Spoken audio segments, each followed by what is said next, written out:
Assalamualaikum warahmatullahi wabarakatuh. Selamat pagi anak-anakku kelas 7A sampai 7E. Bagaimana kabar kalian hari ini? Semoga pagi ini kita senantiasa diberikan kesehatan, selalu semangat mengikuti PJJ dan juga selalu bahagia. Hari ini kita akan melakukan pembahasan SPA halaman 21 mengenai mengoperasikan komputer, yaitu tugas minggu yang lalu.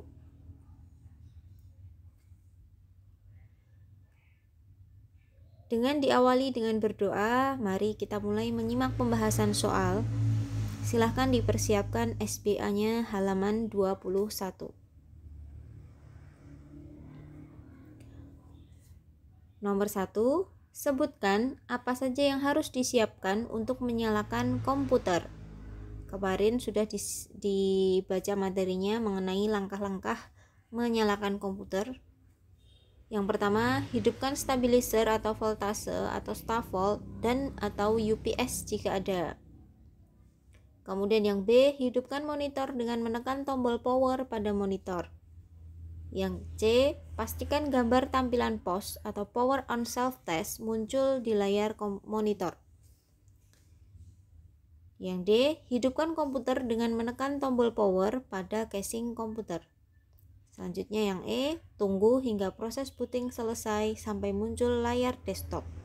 Jadi yang harus dipersiapkan untuk menyalakan komputer adalah seperti yang ada di langkah-langkah menyalakan komputer. Yang kedua, sebutkan perbedaan warm booting dan cold booting. Booting sendiri adalah proses masuknya arus listrik ke dalam peralatan komputer sehingga komputer dapat menyala atau hidup. Jadi proses menghidupkan komputer itu namanya booting. Warm booting adalah proses menghidupkan komputer dari mulai terhubung arus listrik, POS hingga sistem bisa dipakai. Jadi mulai dari awal itu namanya warm booting.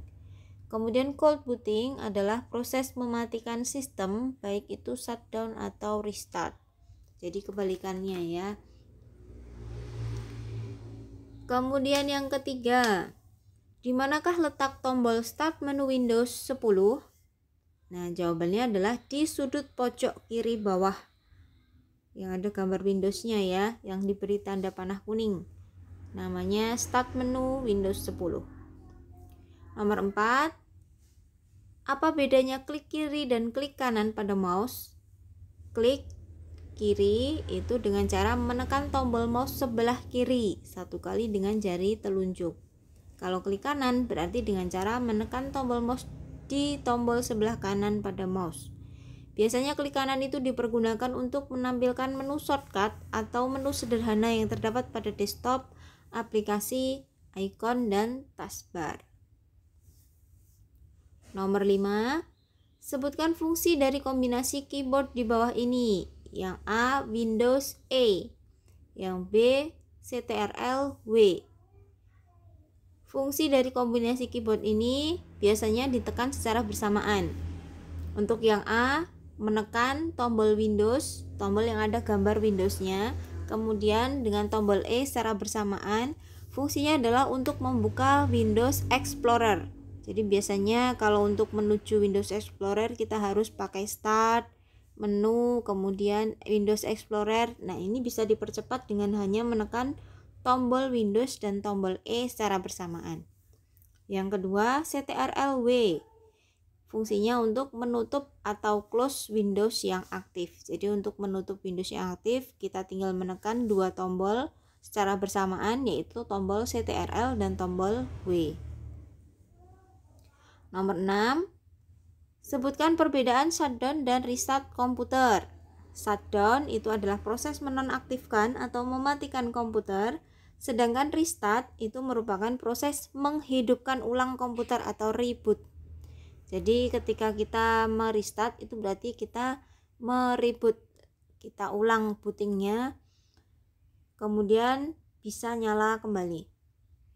Jadi kalau shutdown itu mematikan komputer, kalau restart itu proses menghidupkan ulang komputer. Nomor 7. Sebutkan apa saja yang perlu dipersiapkan dalam instalasi printer. Jadi untuk instalasi printer itu ada dua jenis instalasi. Yang pertama instalasi secara fisik atau hardware-nya, yang kedua adalah instalasi software. Untuk instalasi fisiknya kita bisa melakukan langkah 1 dan 2, yaitu nomor 1 periksa kelengkapan kabel printer. Jadi kalau sudah ada kabel printer, yang satu ditancapkan ke colokan listrik, yang satu ditancapkan ke komputer. Kemudian yang kedua, memastikan cartridge terpasang dengan benar. Sudah ada cartridge-nya, kemudian kalau ditancapkan cartridge-nya nanti berbunyi atau bergerak. Nah, berarti cartridge sudah terpasang dengan benar. Yang ketiga, setelah instalasi peripheral secara fisik sudah selesai, nah kita baru instalasi software, yaitu pemasangan driver. Pemasangan driver printer itu bisa dilakukan dengan dua cara, yaitu yang pertama, kalau kita mempunyai CD driver printernya, misalnya kita beli printer yang baru, dibawakan CD-nya, nah itu bisa langsung kita install dari CD-nya. Kalau kita tidak punya CD drivernya, bisa dengan cara mendownload dari internet, yaitu langkah nomor 4. Install driver printer dengan memasukkan CD driver atau download driver dari internet. Ikuti langkah penginstalan sampai selesai. Kemudian yang kelima, printer siap digunakan. Baiklah anak-anakku, terima kasih. Itulah pembahasan kita pada minggu ini, pertemuan kali ini. Kemudian untuk minggu berikutnya silahkan nanti kalian lanjutkan SBA-nya, materi selanjutnya, dan nanti untuk soal-soalnya akan kita bahas minggu depan. Tetap semangat belajar, jaga iman, jaga imun, berdoa dan patuhi protokol kesehatan. Wassalamualaikum warahmatullahi wabarakatuh.